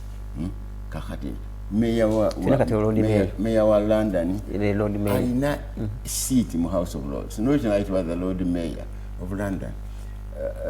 Bishop of York, it was Lord Bishop of York. Alina ne seat in Parliament. By the way, you know Muganda kakati. Yeah, Centum. Bishop Centum. Muganda wakayanja. Kakati. But what would you do? Mayor, Lord Mayor, Lord Councillors. Campaign of Lord Councillors. Pereza gitali. Go back to Kadi. Buli kantu konna. Nga tubafuze. N'ebyo nebyafuga. N'endowooza ntigifuga. N'ebyo ndasibiku. Ekikulu kiri nti nga tumaze okufuna kansolo eno. Yakolanga president. Ayagala to overthrow the government. Ayagala to overthrow ngani ddala. Nyawuti waba. Kumpiti waba. Bwaba tewali wayagenda ku government overthrowing the government. Nga timwerayikirira ekyo. Defense eno yonna gye tulina eno yonna abakesi kakati wano kuwanyisa manyi bakumukulika abamu. Abakesi bali mu restaurants, bali mu bara, bali mu bavuga pikipiki. Abo bonna tubeetaaga. Defense cost etwala 60% ku budget ya Uganda. Omusiru asinga wafanaati. Evaamu kakati tegereza. Netukola ntunyiikira ntusasula emisolo buli kantu konna kaliko omusolo teri ataguwa. Bagula sapatu naga kaguze mmeka 15 kuliko 15 musolo. Abo nabona wa musolo nimuloka mudira half of it njigabira ba manufacturers bemu mbote tuina milimu wana bali eri baseka order yatuse bagale mundu mutwalo gumu factory misande ekyo papa tukola basirika abasiru bagende balwane batengane nga bakola sente nga fotoli wantuka batuwola ne family emu yokka oba n'emikwano be bali mu luxury atenge ye eimu yensezimu nga America erina eimu eyokukwasa amawanga gano gonna gabeera gonna gali wansi yaago. Gabeera gatya wansi? Gwe wenkuwola sente nodda nenkuwola mbasi kituusa okugamba nti kola kino nga bwe ŋŋambye. Kakati naffe bwe tuli batuwoze sente kakati ndowooza ennaku zino mbadde muwulira nti amabanja gayitiddwa obungi neza okugema neza covid either one of all. Kakati ezo zonna kakati amabanja ago kakati amabanja kubeera mangi omutunyigiza nakutasula omusolo egamba nti ekyonna first of all mukisa president nga bamuwadde olusino n'enguzi niyewola kakati lwaki tuwewola nemuzimba ddamu eyokusatu $1 million lunaana kakati olwonno olumala okukkiriza nti $1 million lunaana nga baga sente ffe tuzikuwoze nti n'abagizimba abagidesign nga bateeka okuva Detroit nti engine za generators ya General Motors buli kintu kyonna bakuwako pota ne bulldozer zina sente ettaka ziva mu Caterpillar Michigan kakati nga kakati nga balako baga nti ku million $8 twawoze abagwenyufu mu Uganda nti 750 luva mu bank wano mu World Bank nebigende kona nebigende Detroit nebigende Chicago nebigende San Francisco ba designers jabali nti kakati gana hatano gana ngembaweereza eri bagula omusenyi ate nakola omusenyi basasulie n'amazzi n'abagala okukawula ne bakawula nakola bakabaka ekituufu kakati ate nga president bamuwadde enguzi okugezera ebbanja ligenda nomuli awo ng'omulala atuuse ng'agamba nti nayise batye bwe munamala okukola damu ne b'amasanyalaze system enegasa distributing rural electrification njimina nfu gava kono kuvaako munange ngabayi kandi bakola endagaano endala kati emu eyokukola daamu eri eyokubiri maintenance yayo eyokusatu ya gasaasaanya bonna baabwe babikola kakati bamala kubikola byonna balooka batuuka kugamba nti kakati nti singa tufunyeyo families ezifunye sente nyingi zontono nnyo nti abali bafa obwavu baffe awulidde kakati nga y'Amerika ekigendera kyayo ekifunye kakati ffenna abalina batalaba netugamba nti tukulaakulanye n'ebbanja lya gavumenti sifa basasula waliwo mikwano gyammwe awo balina aka radio station bakayita KFM kekalmonita bagenda bampita nebayita n'omusirikale omu yenuza yafa yali bantaliza Shaban aha ne bagamba nti mwe bagenyi nga tugenda ku radio nga tubuuza Shabani ne dada development tugikoze koyi oyinza okuvuga emmotoka ku tamako kuva Kanungu okutuuka Karamoja nga yinja alabanga development musajja wacho kakati abano development abo wagira bokka more than that ebitundu ebimu bya development biri intangible bwemuba temulina freedom of speech temuli developed bwemuba temulina freedoms eziri basic freedom of movement freedom of worship freedom of expression kwegamba ezo ziri basic kugatta bino byonna ebirala housing communication transport wano nno ate tulinamu n'akalala afaana mu Uganda wano akalala kandaze nti kati tugenda kola development wano oba tolina buntu bulamu toli developed nga buli kyokola kyonna kyakiyayi n'ogamba nti oli development ogijjawo ogicleaning otya kakati development eyo naye kanzire ku concept ya leadership of the country using a commission eyo n'okugaba emirimu bwekugenda egrupu eyo ka commission yako kekalonda ne cabinet nze nno namaze dde okubuulira okuleeta ekirowoozo ekigamba nti bino muteeka mu kifo kyonna ekielective tasusa terms bbiri kakati ka commission yako nga kagabye emirimu togenda kugamba nti babadde ekyekubiira singa nze Mayengo nzege mwalonze okubeera president nengenda entebe kakati ogenda kwekanga omwe wiiki ejja kugenda otuuka nga bavesese bali ku geeti fetuzidde naye wekitiibwa ndooza nengerooza mmwe zino bwako obwami akwakulya ndooza nzonoonya abantu bano baali baami bakika kirala baami amwadde ekyalo tamwadde musaala kakati abali ku kyalo bali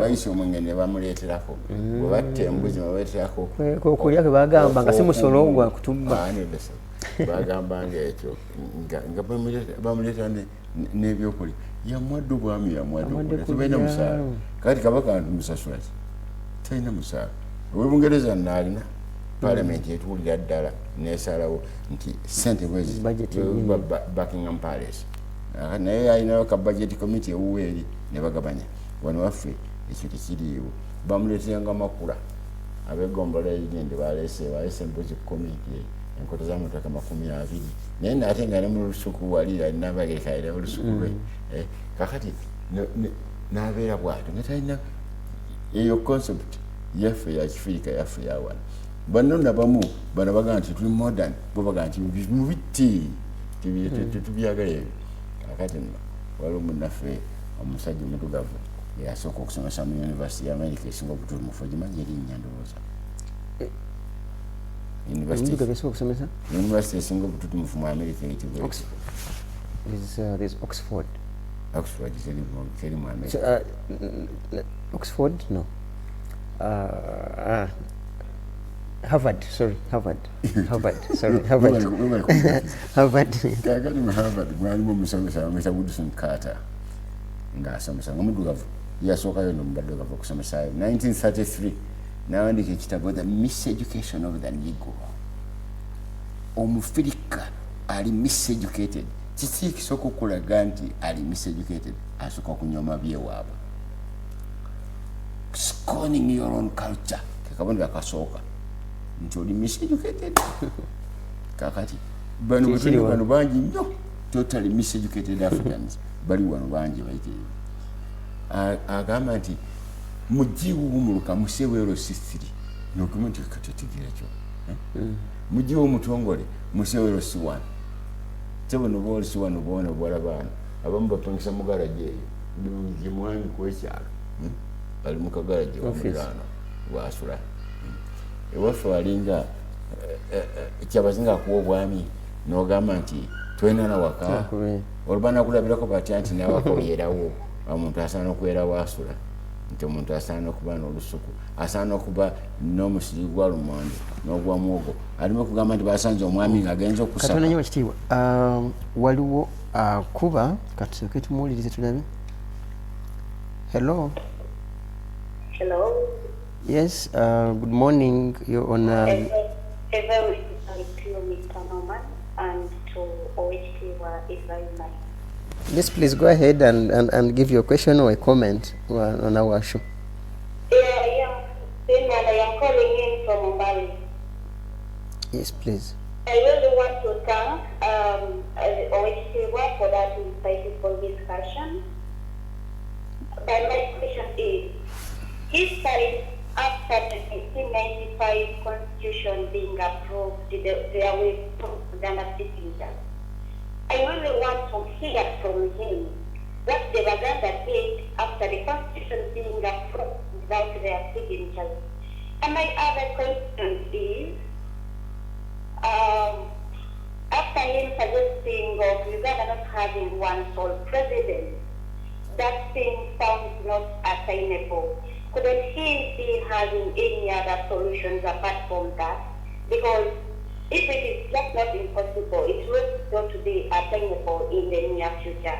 Couldn't he be having any other solutions apart from Uganda passing off the one presidency and having many chiefs? I thank you, Kristen from Mumbai. Thank you for calling. He's here with us. He's going to definitely answer to you.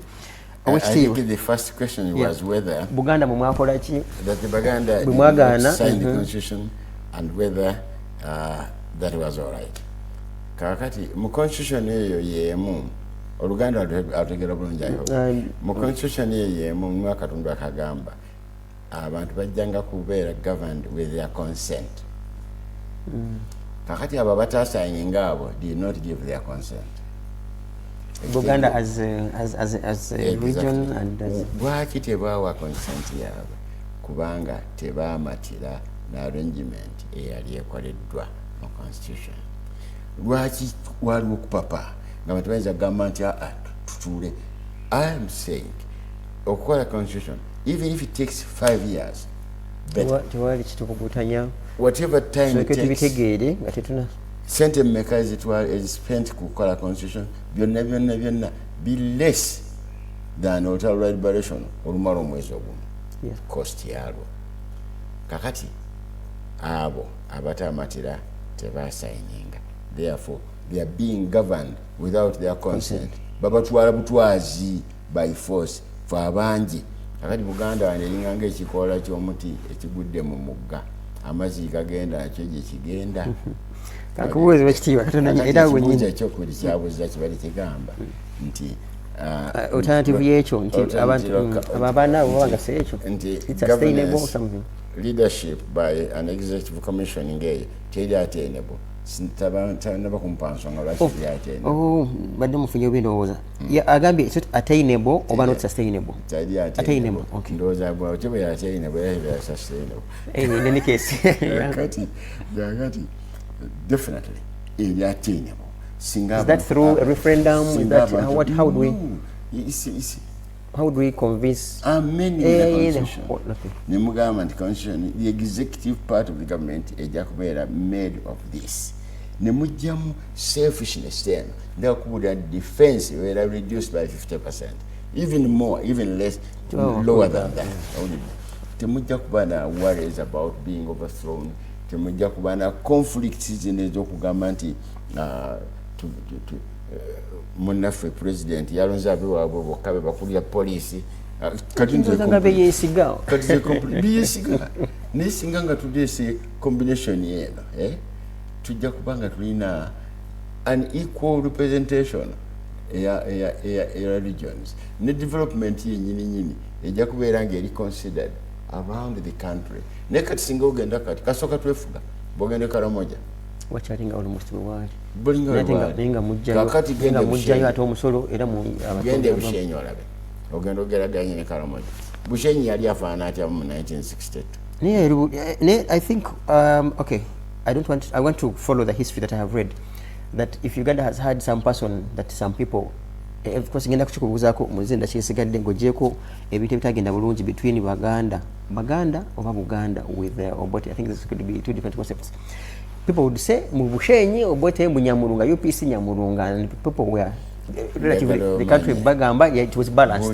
Buli leader ajjawa alina omukisa agenda afuna abatali beewaabwe ne babeera fanatic.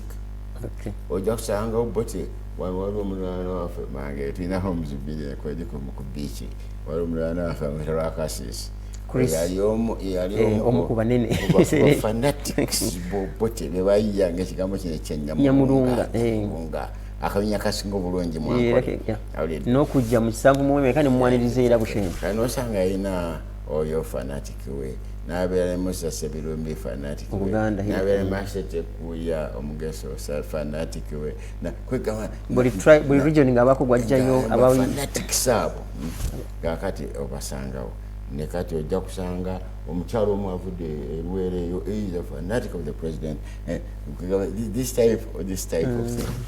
Kakati bw'obanga olina nankani eyo kagamba eri combination gyengamba eya commission erina byombi. First of all tali omu, second a rotational kagamba bano bagenda bagamba nti kakati iti omuntu wemuwa short period programs ezibadde buli programu yennyini ebeera nga eri waffe bisigaye bitambula sibya ku individual mu ne bwovaawo bitambula bwavaawo yani wano batugambye bagali myaka musanvu Emmengo nga Katikkiro certificate yali atandise ne kati bakyagula certificate basobola kumbaga era bajja kusigula for a long time program yonna esigala kakati mbuulira Obote yajjani program ye eya general service unit bweyagenda n'abagikolamu tebaagala kumanyibwa nti nali nkolayo abamuntu asomanga nabo mu America n'okudda tebadda baafiirayo kiyinza otutukako kubamu kati abali mu bitongole ebimu Idi Amin bwe yaddawo n'ateekawo special branch state research bureau owulira nno ng'oli ebbali eno noga nti state research naatuvumbulira ki kazi it's a deadly organization. I had thought it was basically for security purposes. Ekigambo security ky'East African continent yonna. Security. My security. Noga security of who? Of the president. Defense. I'm defending the president against his citizens. Yeah. Defense system, defense army when anyone. Terwanyisa abalabe bwebwe kyobola abantu batwajja kuva Tanzania. Army yaduka buddusi. I was reading I was reading Major Kazora's book. Major Kazora's book under a title Betrayed by My Leader. And in one of the chapters he says as once DC something Wakampala district Tiabayitawo nga ku mukwano kati wabeeranga obaasa Abaganda. Nti president najja omutwe gwe mu benzi ye ng'akubira ku bantu jambo ko Kazola nagamba Mr. President, do you know you might be assassinated? It is easier for you to put your head up. Ko mukulu Museveni namugamba ng'abanzita kize nabyandi kati mukatabo ke kamu ng'abuuza naye kati akyasobola okudda wantu omu n'ayimiza omuntu nga talina mukuumi kati yabbaani lwaki kati abamukuuma bangi. So when he said security someone will ask indeed bakuuma one individual. President bwe yalinga Museveni bwe yalinga yakali obwa president yaswanga Ntebe ng'ava Ntebe n'ajja e Kampala mmotoka bbiri zokka emu ye mwali niye ndo denge ya stand by just abasirikale nga babiri n'omuwandiisi we ne bajja Entebbe ne bajja Kampala ne bekola batyo kakati time gyegenda nga yeyongera jakomugenda nga awulira nga alyandise oba kasente kali katono nga temulina zigula zino ziyolo mudidi kasente kaliwo akamala tanzogembaka kumi kakati bwekiti bwekibadde president Amini we yajira yali muganda yevuga n'okwevuga ku nguudo singa bateekawo referendum nti mufuule life president abantu bange nti atuwenyezzawo boteki abeere president for life mu 1986 singa baakuba akalwano nti president Museveni aweebwa wa life president wandifunye wano a good majority ng'ekiwagira genda oleete motion y'emu kaakati referendum wano mu Uganda yadde ewaabwe ogamba nti abeere life president ojja kusanga yabagamba nti kisaanidde tasaabwe life president ojja kuleetera emitawaana ku dakiika busigaddeyo ekitiibwa ngenda kukubuuza ku lw'Abannayuganda batulaba wano n'ebweru Labour Party mukoze eki muliwa tetwakulaba ku baloti twalaba bayiba MPs bammwe political parties wanziri kumpi 40 zonna ogenda otegereza abangi nti ene yavuddewa nti yakyabera ekitundu kya DP ekiwayi wekutulamu kakati party zina basic weakness wano abeera president waayo yabeera presidential candidate kakati kasita amala okugamba nti ono yanabeera presidential candidate wa DP ng'oli emulala agandize nandibadde nga avaako ng'agenda afominga ka party akake naye abeere presidential candidate zezese zino zonna bagenda beesalako ng'oli yagala alwana atuke ku business eri gye nagambye kakati Labour Party is different. Labour Party ekkiriza rotational leadership. Labour Party tekkiriza mu single president nti ali awo akulembera Uganda. Era ye weakness yaffe, ye problem yaffe gyoba owulira nga nakugambye olutalo lwa 79 terwalwanyisanga Uganda lwalwanyisanga olwadduka ng'olutalo-luwedde. Olutalo lwa 1986 olwagwa mu 86 terwalwanyisanga Uganda Museveni alwanyisa Obote era Obote olwadduka nga Kitokero amutiisizza nga olutalo luwedde. Kwekamba olukigamba tulwanyisa muntu omu kiba tekikyaliwo. Munnange oli yagaa nti constitution gye tulina ya kisiru teyategeera constitution eraga tumanyi nti amawanga ago gonna agali mu Uganda gateekwa okubeera harmonized okugamba nti Uganda lweneetereera. Olwokuba twasobola kuvumbula ngeri ki ya creating a harmony among those tribes kitegeeza nti we don't understand ourselves, and when we don't understand ourselves the constitution we made reflects our failure to understand ourselves. I take seriously in our race. If I may ask you, Oweekitiibwa, nti temwateekawo because mukiza mu rotational presidency n'ebirala, how does one get more information about the Labour Party as a party that you lead and the rest of you? Do you know? Like any specific address, your offices? Why is it tekindaba kubeera prominent? Lwakubanga Electoral Commission eno yeregistering and political parties opa lwaki simanyi nansonga lwaki endala zonna zikusi zonna ziri registered by Electoral Commissions. After Electoral Commission came around nga political parties zajjadda. Labour Party yasooka mu Uganda CDP. Mu 1944 waliwo omusajja bamitanga Daudi Sekuuma yatandika Labour Party. Mu kiseera ekyo teyayitibwanga Labour Party, yayitibwanga League of Uganda Citizens and Labour Party. Kakati oyo yagitandika naye no ndeeteba na bbugumu lyenkana lyajjawo 10 years later DP batandise era weweekira nti bebasooka mu Uganda naye bwe bakiyita tebamanyi nti waaliwo abo abasookawo. Kakati wada yakumanya zino where I mean you don't had tebali bawulira mutabasangawo abavuka bandagala okutegeera bigendererwa nti Labour Party bana abalina selfishness bawulyanga is a threat almost all the political parties kubanga single government Labour unions zonna temujja okukayana wano nti kati abasomesa batusadde omusaala nedda.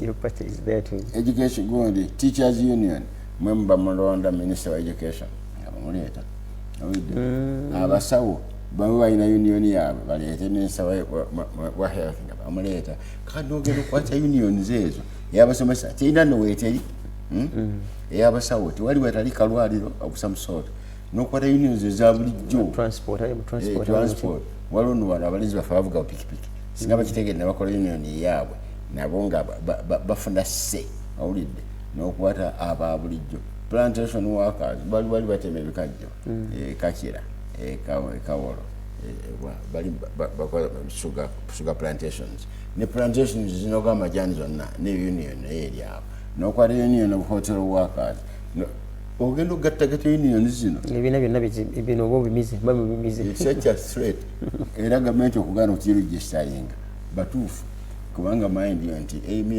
ya political party esooka yakuwangula Muntebe bwemala okugiwangula to stay there awo tonanyeza no Museveni ate ina sense nga atuddeyo kubanga mwe mwakola constitution eyekisiru emukkiriza okugenda nga bwayagala kati singa munenya bwalonda abe waabwe mutuufu constitution emukkiriza olidde singa nga baali kali kagurupo kaŋŋambe nga kakulembera nomugamba tulonde abaganda bokka babeera ba district police commanders ani akukkiriza njagala constitution etekkiriza one tribe to dominate the others olwo mufune emirembe wa abakyoli bakigezaako to dominate all of us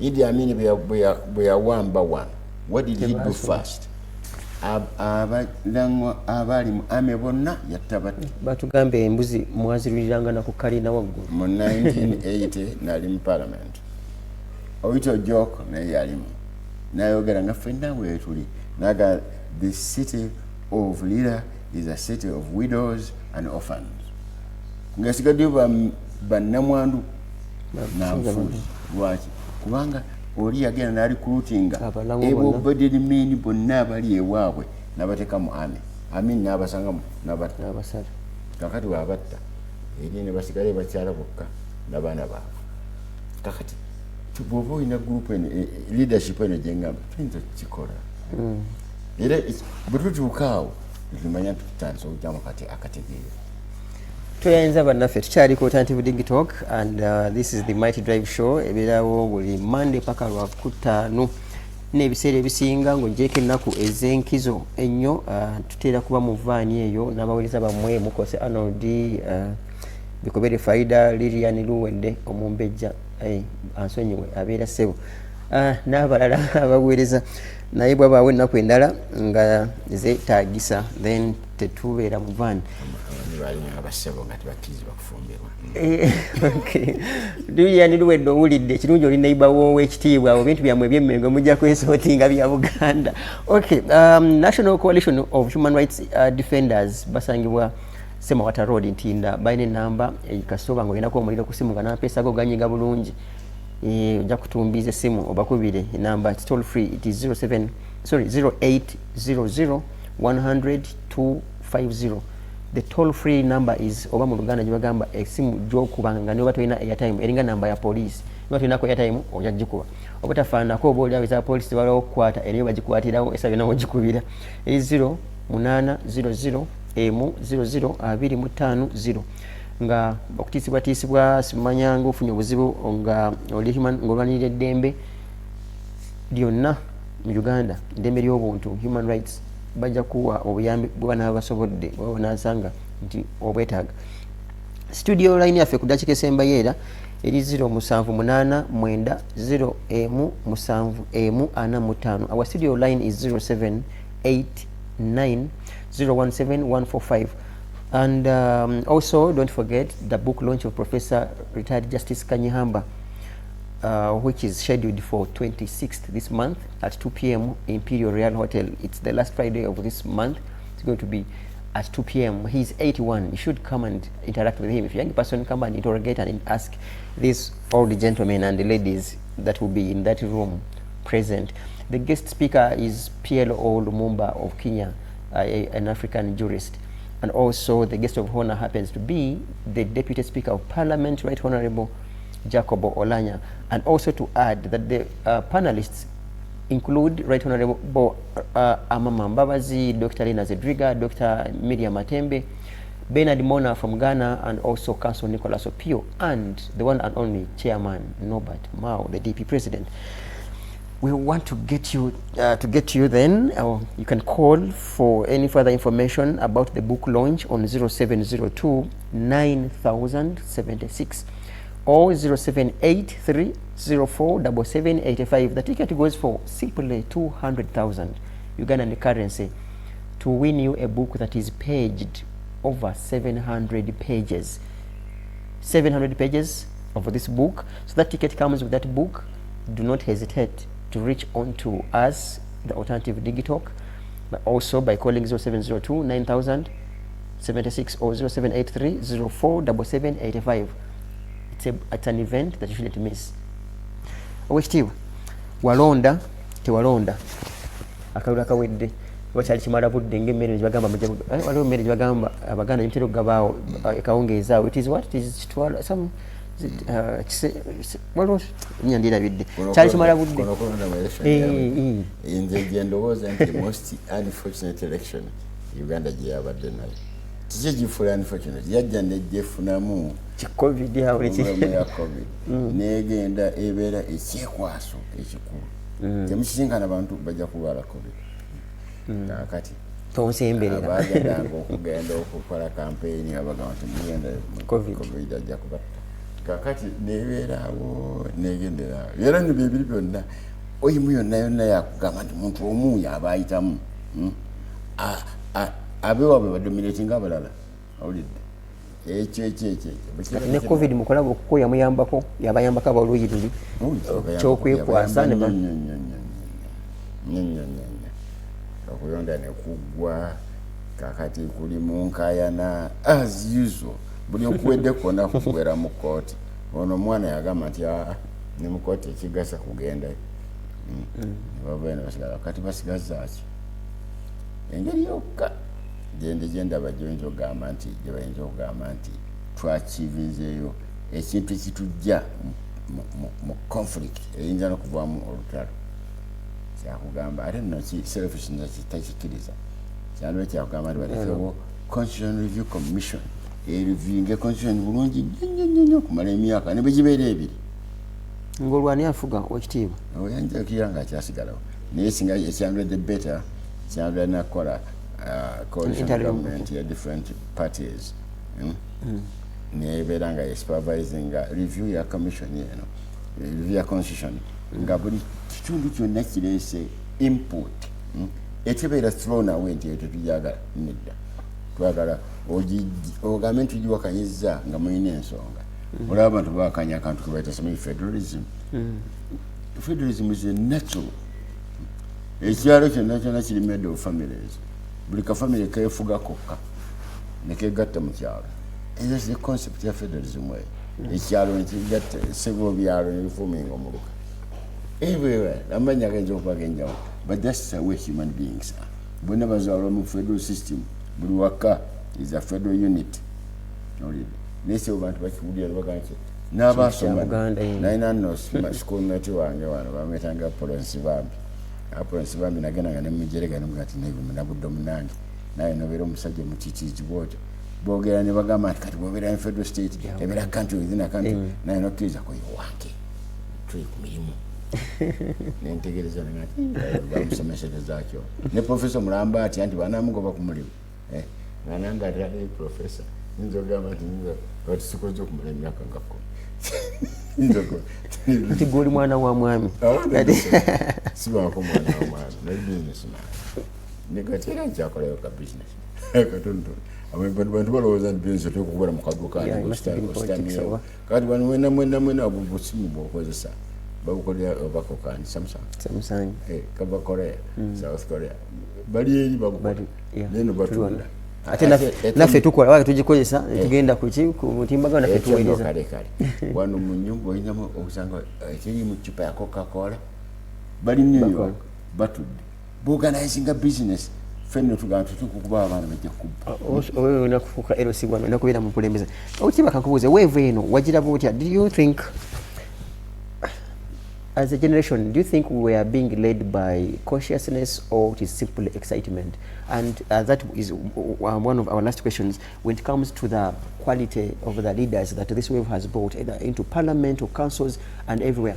I voted from Lubaga nesanga olukalala lw'abakansala amazima empapula ndoza nga ziringa bw'ozigatta zino nga nnya n'ozigatta nga luva kuno n'ebule nga bagala mumu MP Lubaga South awali Katolugwama tabu gwe yagwira n'avaayo ati natabu yamugwira akabamu ku akalulu kati wave kati awo omuntu akubuuliza the quality of leaders that these people in this whole country have voted do you think they might make some change oba nabo kugenda kulyamu kubanga Katolugwama why am using him as an example yagamba ebiseera byamwalieko kati bwe yakomyewo n'agamba ndidde kati munsindike ffenna tulye naye ate tebamulabiza ku njuba kyeka abalonzi b'e Lubaga tebayagadde kulya quality of the leaders that this wave has brought on board. The country gets the government deserves kakati okusookera ddala nga bwe nakubuulidde ku ntandikwa banyinya abalonda member of parliament bamanyi kikyagenda kukola oyinza okulonda member of parliament atasobola kusoma biwandiiko bikolwa mu parliament n'okulayira olumu kuyiza n'okulayirako nakalekaleko naye parliament bwe muba nga muli mu parliament anyway wonna eyaffe nga bwogiraba buli bamemba ba parliament 10 kuliko 10 lyokka abakola amateeka era bokka amannya gojja okuwulira gundi yagambye bwati gundi yagambye bwati abalala ne mu parliament manyi nti bamanyiddwa accountant yekka yabamanyi kubanga yabasasula abo gye bali bangi nnyo bali bamanyiddwa accountant tovodde mukulu Semuji yagambye mbu waliwo omukiise right honorable Kadaga amubuuza atono njagaita mumanyi parliament is too big and expensive and to a good extent ogenda ntegereza bamemba kati bajja kwera 15,207 buli omu atwala at least $1 million buli lunaku ejja kubanga costing half a billion shillings buli lunaku noleka bagenda ku nonsense kakategereza kati boogera ku byokulonda speaker nogenda kyabusibu naye ogumutawana gwa speaker nokwengeza emyaka 7 bweta ntegimala bayagala 7 kakati emyaka 7 balina ebiri ejja kuyiga corridor za parliament nze abadaga nti the shorter the term actually the better bwemba mugamba nti mwena kyemutambaliza naye nga kirungi abaddewo abagenda nakyo mu maaso kakati parliament ennene ne leadership yonna akanso bonna quality banatuweereza ekyali doubtful olidde abantu bakyalonda nga basinziira ku ampadde kaki ono kati alina katuwadde atuwadde sukaali atuwadde sabbuuni kati simanyi baki atuwadde kaki olidde kati ekyo kikyaliwo ekyatuwadde kaki kyagenda okukola ekyo kikulu naye katuwadde kano kyekikulu ekakulu ekitegeeza nti level of understanding etuliko ekyali awo kyenva ngamba twandibadde tukyagendamu electoral colleges naye nazo ziri unreliable nazo ekitiibwa bwe tulaba mu abantu abakulembeze bayita through electoral colleges ate nabo beekokola enguzi n'obubbi obuli eyo nti abavubuka youth MPs are voted through electoral colleges ne women representatives babajjawo kati abalina obulemu ne labor unions bano nti agereka babeera abatono bangu nnyo bakugula ekyo si kyekikulu okubeera abangu b'okugula ekyo kyekituufu nangwadde oba abantu baligwamu the concept y'okugamba nti bateeka okugula okugulirirwa bateeka okuwaayo enguzi babalonde bagere balwanyise buli bw'enguzi kaakati ekikulu kiri nti abantu bateekwa okutegeera kiki gye balonda kyagenda okukola.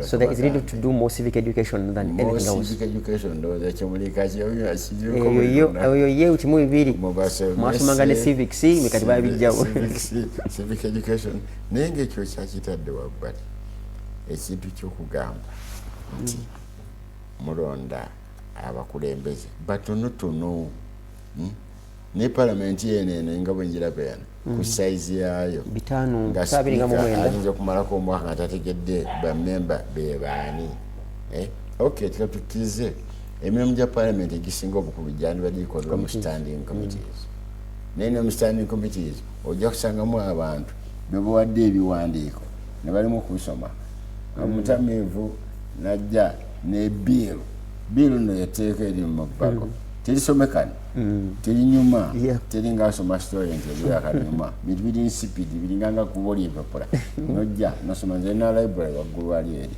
mulimu bill zeze twasomanga nogisoma oli najja nasoma sentence emu evaagula entuka wansi kati bwasomako lines nga mukaaga n'atabuka naddayo nasoma line nga 8 n'atabuka naddayo bwaddayo gwokusa naga abalaba nabikola kati bwabeera nga musajja mugezi bwatuuka mu lukiiko ekyatayogera olekere bale chance egamba nti oba bitegedde oba tebitegedde naye okusinga lwoyogera noyogera ekyobusiru banolibakumuwala noga sijaddeyo gwogera gwakubiri ekyo kisirisa 90% bamemba ba parliament abaliyo nga kibogerako tebakitegeera wabula asobola okumanya balabika bali ku sides abasinga obungi jakubira akalulu kakati nze nali nga mu parliament nga speaker waffe wa senior 4 kinana kakati bwabeera nga wa senior 4 naye nga musajja mugezi yalinga amanyi okuwuliriza abantu gye bagamba n'alaba abasinga obungi buleki ye bali ali nakuba akalulu nga kwa kizibu ky'amaaso kubanga oli yagendanga naga nti bonna bakkiriza mugambe nti aya bali tuzikontrole mugambe no mwene mu shouting omulundi gumu eddoboozi lyawulira nti lisinze obunene naga nti knows have it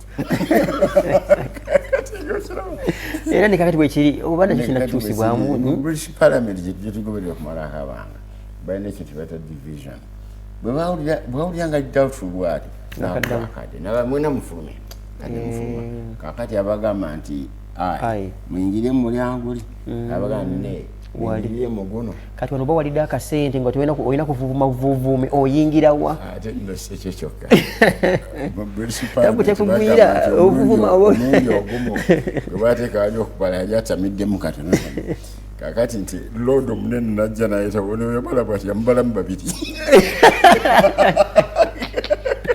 ekitiibwa ebigambo byo tebigwa amalojja producer wana atugamba tulina olw'obunene bamubalamu babiri nga mungi yenna mungi w'omuntu kakati naye ngaeyo atlist yokumanya naye ddala abakkiriza waliwo bati kakati bayita roll call voting olwagambira nti memba weyende naye nga bwe kyali mutogikwatako ekidda ku record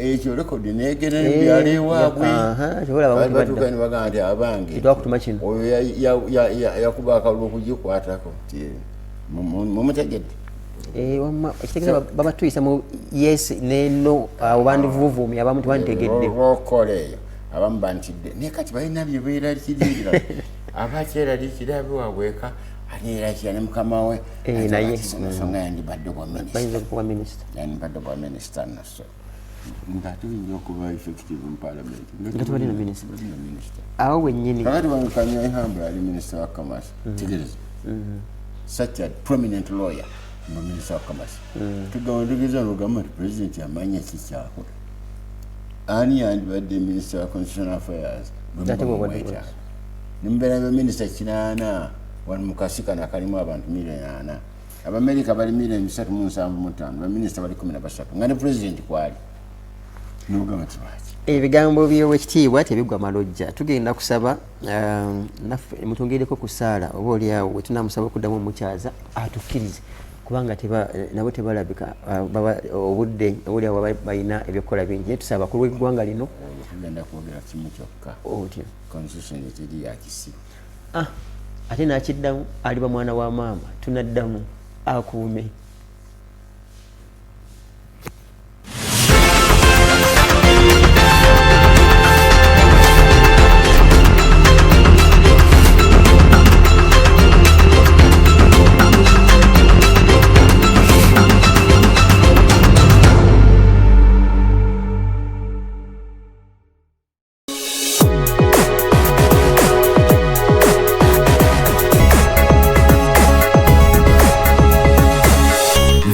Alternative Dig Talk. Real issues, real talk.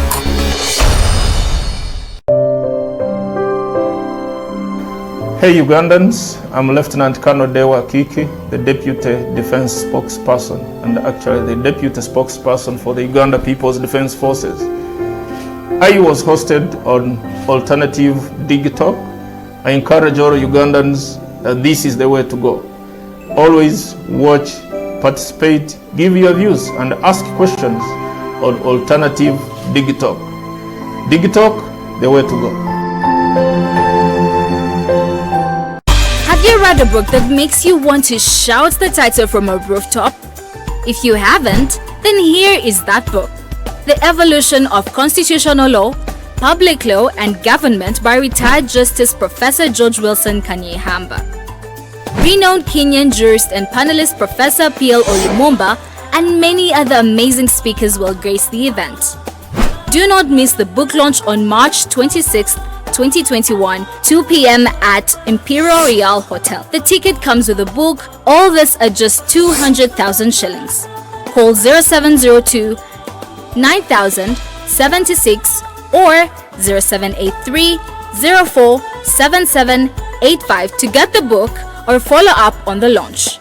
This event is organized by Alternative Digitalk in partnership with retired Justice Professor George Wilson Kanyehamba. Hey Ugandans, I'm Lieutenant Colonel Dewa Kiki, the Deputy Defense Spokesperson and actually the Deputy Spokesperson for the Uganda People's Defense Forces. I was hosted on Alternative Dig Talk. I encourage all Ugandans that this is the way to go. Always watch, participate, give your views and ask questions on Alternative Dig Talk. Dig Talk, the way to go.